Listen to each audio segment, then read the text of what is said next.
Hello বন্ধুরা, সবাই কেমন আছো? নিশ্চয়ই ভালো আছো, আমিও ভালো আছি। দেখো বন্ধুরা, আমি কি রান্না করতেছি। আমি রান্না করতে এসেছি রুই মাছের ডিম।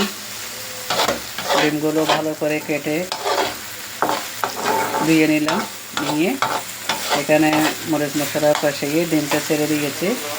দেখো ডিমটা রান্না হয়ে যাচ্ছে।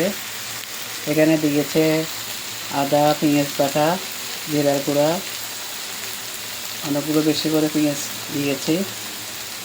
তারপরে মরিচ মশলাও কষিয়ে ডিমটা ছেড়ে দিয়েছি। রান্নাটা হয়ে যাচ্ছে। আর কিছু দিলাম না, আলু দিলাম না, কারণ আলু খেতে পারবো না বলে আলুটা না দিয়ে মাছের ডিমেরটা ডাল রান্না করতেছি। তো এখন ভালো করে কষিয়ে নিচ্ছি, সাথে থাকো। একটু করে রসা দিয়ে দিলাম, কারণ এতটুকু রসা দিয়ে হয়ে যাবে। আগে ভালো করে কষিয়ে নিয়ে নিলাম, এখন রসা দিয়ে দিলাম। তো রান্নাটা কেমন হচ্ছে সবাই কমেন্টে জানাবে। তোমাদের কাছে যদি রান্নাটা আমার ভালো লাগে তাহলে সবাই লাইক কমেন্ট করে দিবে।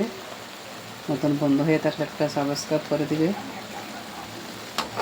সাথে থাকো। এখানে কিন্তু আমি দিয়েছি কাঁচামরিচ দিই নাই, আমি এখানে একটা বাতাসা মরিচ দিয়েছি, দেখেছো বন্ধুরা। আর 2 পিস মাছও দিয়েছি ডিমের সাথে, ছোটো ছোটো করে পিস করে।